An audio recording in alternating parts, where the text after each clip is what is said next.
Hello and welcome back to another 205 Talks podcast.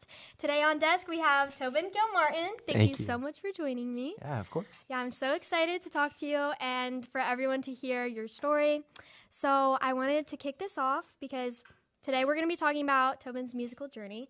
And so I've always been very fascinated by how people fall in love with music and how it goes from a hobby to something serious. And yes, sure. Tobin writes his own music. So I kind of want to talk about how this all started for you. Yeah. All right. Well, thank you for having me, first of all. And yeah, so I started when I was 6 years old, just messing around with some different instruments. Started with piano, played the saxophone. Dang. I was not good at it. Saxophone. I was not a good sax player. Oh. But yeah, I was just playing around with musical instruments and seeing what I liked more. And then at the age of probably 8 years old, my dad put a guitar in my hands. I believe so. But yeah, I've always kind of had that musical mind. That's what my dad would say is, writing even some lyrics when I was that young was just kind of cool to him because he was a musician. He was a big band guy, so yeah, that's kind of how it all started. And then it kind of got better and got better at the guitar and writing lyrics as a whole. Yeah. So was your guitar really tiny? I'm just curious. I never saw a kid with a guitar. So my first ever guitar was a mini electric, and it was super small. And it was red and white, and I still have it. That's actually really still cool. have it. Aww. But yeah, it was super small, way smaller than the ones I play now. That's crazy. Yeah. My guitar is too big. I can't fit my hands around it. But yeah, that's because it's really hard to get around that. Yeah, it's definitely a bit of a challenge. But that's so cool. Yeah. It's crazy how those first moments of you playing an instrument, it's kind of like riding a wave. You practice, you're trying to catch the wave, and then when you finally get it, you finally get the song down. Yep. Yeah. It's just that's the moment that keeps you going. So you talked a bit about your dad. I'm very curious. Was he a bit of an inspiration for you? Yeah, for sure. I mean, he's always been the guy to go to when I'm in my, I would call him music mode, because whenever I'm writing a song and something's wrong, I can't figure out, I'm having a block, I'll run it out to him and ask him, yo, can you help me? I'm confused. He'll take the guitar, no questions asked, even if he's just got back from his long day and he's sitting on the couch just watching TV. He'll be yeah, sure. He'll pause his show and he'll sit down, take the guitar, and he'll just start messing around with it. And it just it really opens up a whole new aspect of what another writer's mind can compare to yours as. So I really love going to him for a second opinion on what I got. Yeah, and so you mentioned that he was a musician. Yes. Yes. Yeah. He makes his own music? Yes. So when he was in high school, he was in, I think, a few bands. And he was a lead singer, a guitarist, and he was, he rips. He's a great player and a great singer. So yeah, just honestly I like to give all credit to him. And my whole family is kind of musically inbound. My brother plays, my uncle plays, my dad, my grandpa, pretty much everybody. But, my brother, I also want to shout him out because he taught me a lot of just different idea riffs as well. Yeah. Whatever my dad wouldn't tell me or he thought was too hard for me when I first started, he'd be just try this, start practicing that. So that's how you learn. It's just, you just start messing around with different stuff. So. Seeing what works. Yeah, exactly. Yeah. When I was younger, I started playing piano, then ukulele, and I kind of self-taught myself the guitar, but honestly, I always had lessons, even with singing. So I don't know, it's hard for me to envision someone your age at that time, being you know what, I'm just gonna play the guitar and learning by yourself. But it's cool that you had your brother and your dad there to help you. Yeah, when I first started, I wasn't anything special. It was just playing around. I wasn't good. Even my brother knew that, but he was always better than me, so it was kind of like a sibling competition to see maybe he's I'll older write than this. You too. So yeah, but it was good because I had him to look up to as well. So you mentioned earlier that when you were younger, you started kind of messing around with lyrics, just testing and figuring out. But when did you really have that transition of actually creating your first song? What would you say? So I'd say around 13 years old. 13? Yeah, a lot of my songs are emotionally and connected to each other. I write music about heartbreaks a lot because I find that really easy to relate to the listener. So if someone's having a bad day and maybe they're going through something that I don't know, but I write music that where they can just turn it on and, you know, kind of feel that same feeling that I'm feeling and just relate to me. And that's kind of what the whole goal is, to make someone feel a little bit better every day. Yeah, I feel like that's like the key to a hit song or album. It's For like sure. having that emotion you put into it or something that really resonates with the people that are listening. I mean, it's the universal language. Music is the universal for sure. language. I agree. I think that's really awesome. What do you want your audience to take away from your songs?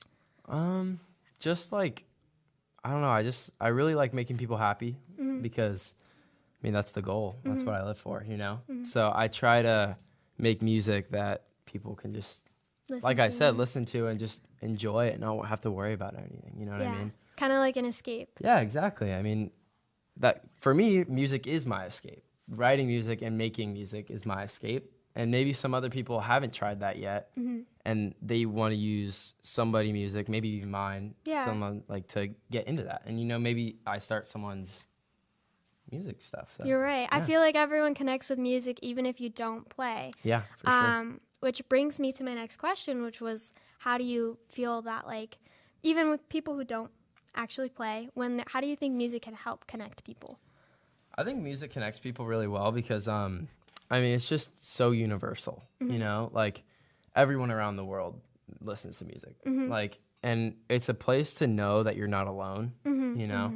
So I think if you walk into a open mic night, right, and you are watching all these other people play and you're like, you know, I really want to do that. And you're like, I mean, you get, like I was going back to a writer's mind, you get to see other people's way of music and what they have their own twist to it. Because everybody has their own twist to music. Yeah. It's not like one specific way that you write. Like, you know, there's chords on the guitar, but nobody really uses the exact same chord pattern for every song. You know, everything's different. So I think the difference of everything keeps everybody kind of intrigued and wanting more. That's so true. Know? I mean, you have like Jack Johnson, happy like surf music, and then there's like Billie Eilish, which is more like mellow. So what artists would you say that you kind of take after and are inspired by? Like you said, Jack Johnson. I really love his music. And there's an underground artist. His name is David Parsons. My dad was pretty close with him, and he writes great music. If you guys want to check him out, you can go ahead. But he's awesome. He is super creative, and I love the way he writes his music as well. So, those are the two. Do you know a lot of their songs mostly? Yeah, I know all the lyrics to Upside Down. I haven't learned it on guitar yet, which is bad. I learned that on ukulele. Yeah, so, I know. Probably. But yeah, Jack Johnson's also one of my favorite artists. I feel like his music resonates with a lot of people. It's like my comfort. Sure. Exactly. Yeah. I mean, it's great music. You know, it's happy. It makes you feel like, oh, I want to go outside. You know what I mean? Yeah. Yeah, it's like reconnecting. Yeah, I love it. How do you feel that you add your own twist to the music you create? I think my music that's a hard question because everybody has their own twist. And when you ask me about mine, it's kind of like, I haven't thought about that, you know? But my own twist, I'd probably say that I just really add emotion to it. Like every single lyric, there's always something behind it.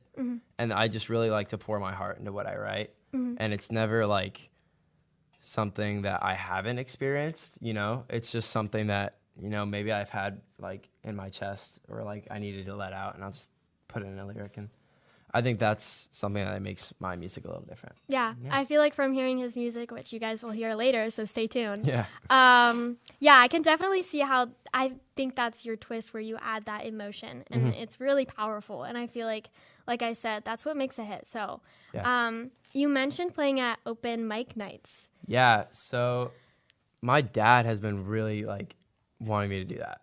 He loves the idea of it. So, I mean, it's so cool. I find the idea so cool that people can just go around and just play in front of people and not have to actually worry about, am I good enough? You know what I mean? It's just everybody goes up and it's just a great time overall. So those are really fun. So do you see this as maybe something you would continue into the future? Yeah. I mean, music is just such a cool thing. Honestly, just the whole backstory of it. And I'd love to go as far as I possibly can. And even if that doesn't mean going on and doing all that stuff, shows and stuff, just being able to be able to play, you know what I mean, and be able Exactly. to still do it, because it's such a long-term thing. Like my dad has been playing for over 30 years. Like he still goes, and my grandpa plays as well. So I mean, it's something that you can really just go on with. So I Yeah. think just having that connection with it at such like a young age is just, I'm really grateful for that. I mean, really, who knows though? Like we could Yeah. see you up Yeah, like I winning hope a so. Grammy That would one be day. awesome. What That'd do be you awesome. think your dad would say if he saw you on stage? Like, do you think Oh. he'd be cheering you on? Would you I thank think- him?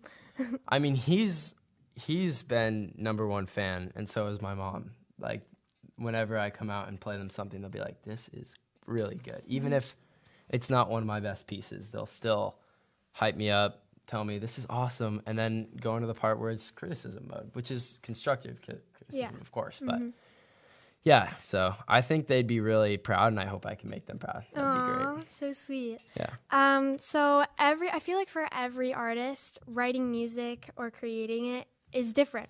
Yeah. You know? So for you, what does that process look like? What do you start with first? So I start with just grabbing my guitar and sitting down and just doing whatever I want. Just playing whatever I want, you know, whatever chords I want, just different patterns. And even if it doesn't sound good, I'm waiting for something to click in my mind. It's like, ooh, I like that, you know? So I'll go over that, and then I'll figure out how I want the music to sound. And then once I I wouldn't say mastered it, but once I've got it all memorized and how I want it to sound, then I'll add a lyric, like the Yeah, lyrics to the it. lyrics. Because I can just, it's really hard to explain, but there's this, when you write, there's this kind of block between being able to focus on how you want your guitar to sound and how you want the lyrics to sound. Yeah. You know? So I really like to just break it up so I don't have to worry about both at the same time. So I'll go guitar and then lyrics, and then once I start getting it together, I put it both together and see how it sounds. That's really interesting. When I first created, I was like doing this for a little class, but I was making a little song. I started with lyrics, but I wasn't like at the point where I was playing guitar. Yeah. I played ukulele, but Yeah. I was mainly a singer. So I feel like it probably is whatever's, you know, that musician's like main jam. Yeah. So So- I've been playing guitar longer than I've been writing lyrics. Yeah. I'd It say makes so. sense. Yeah. But yeah, it's different for everyone. Yeah. So that's really cool. Yeah. I found that cool. I know you have not named your songs yet. Do you have a favorite? So I have one that I wrote when I was going through a really bad, like dark period of my time, like my life. And just writing that song, I remember all the nights, just like literally pouring everything I got into that song. So I'll always have a connection with that one. But I got a few coming up that I think have a good melody, and I like the way they sound. Yeah. So, yeah. Good. That's very powerful. Do you think that in the future, like, do you have any plans? You're going to continue to play at these open mic nights. Do you think maybe you could take this into college? You think maybe you might do Yeah. that? I mean, my dad, going back to him again, he played in college. He did some bands, and he said being in a band is the most fun he's ever had in his life. And he, like, if he can go back to anything in his, like, high school days and college days, that's what he would go to, is playing with his buddies in a band. So I think I'd really like to start getting some of my friends around and my brother to get in a band maybe and start making our own stuff, you know? That would be That'd so fun. cool. It would be really Yeah, cool. if you ever need a singer. No, yeah, for sure. Let's get a duet. I'll do it. Let's get that Yeah. going. Yeah.